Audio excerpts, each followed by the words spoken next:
Real estate വ്യാപാരി മാമി എന്ന മുഹമ്മദ് ആട്ടൂരിന്റെ തിരോധാന കേസ് അന്വേഷിക്കുന്ന ക്രൈംബ്രാഞ്ച് ഡിവൈഎസ്പി യു പ്രേമന് സ്ഥലമാറ്റം.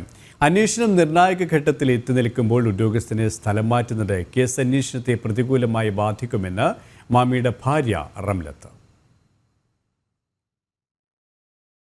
മാമി തിരോധാന കേസിൽ അന്വേഷണം പുരോഗമിക്കവെയാണ് കേസ് അന്വേഷിക്കുന്ന ക്രൈംബ്രാഞ്ച് ഡിവൈഎസ്പി യു പ്രേമന് കണ്ണൂരിലേക്ക് സ്ഥലം മാറ്റം നൽകിക്കൊണ്ടുള്ള സർക്കാർ ഉത്തരവിറക്കിയത്. കേസ് അന്വേഷണം നിർണായക ഘട്ടത്തിലെത്തി നിൽക്കുമ്പോൾ അന്വേഷണ ഉദ്യോഗസ്ഥനെ സ്ഥലം മാറ്റുന്നത് കേസിനെ പ്രതികൂലമായി ബാധിക്കുമെന്നാണ് മുഹമ്മദ് ആട്ടൂരിന്റെ കുടുംബം പറയുന്നത്. പ്രേമൻ സാറിന്റെ നേതൃത്വത്തിലുള്ള ക്രൈംബ്രാഞ്ച് അത് നമുക്കൊരു പ്രതീക്ഷയിൽ ഇങ്ങനെ മുന്നോട്ട് പോയിക്കൊണ്ടിരിക്കുകയായിരുന്നു. ഏതാനും അടുത്ത സമയത്ത് നമ്മൾക്കൊരു പ്രതീക്ഷയുള്ള രൂപത്തിൽ നമ്മളിങ്ങനെ പല ചോദ്യം ചെയ്യലുകളൊക്കെ അടുത്തടുത്തായി വന്നിട്ടുണ്ടെന്നൊക്കെ നമ്മൾ കേട്ടിട്ടുണ്ട്.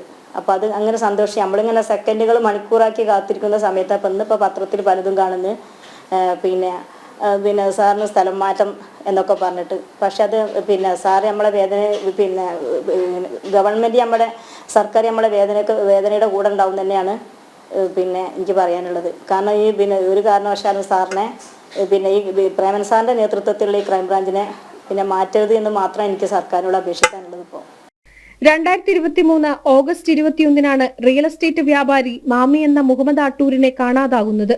മൊബൈൽ ഫോൺ കേന്ദ്രീകരിച്ച് നടത്തിയ അന്വേഷണത്തിൽ 22 ഉച്ചവരെ അത്തോളി പറമ്പത്ത് തലക്കുളത്തൂർ ഭാഗത്ത് മാമി ഉള്ളതായി കണ്ടെത്തിയിരുന്നു. എന്നാൽ പിന്നീട് മാമിയെക്കുറിച്ച് ഒരു വിവരവും അന്വേഷണ സംഘത്തിന് ലഭിച്ചിട്ടില്ല. നടക്കാവ് പോലീസാണ് കേസ് ആദ്യം അന്വേഷിച്ചത്. ഇത് കാര്യക്ഷമമല്ലെന്ന ആക്ഷേപം കുടുംബം ഉന്നയിച്ചിരുന്നു. ഇതിന് പിന്നാലെയാണ് കേസന്വേഷണം ക്രൈംബ്രാഞ്ച് ഏറ്റെടുത്തത്. ജനം, കോഴിക്കോട്.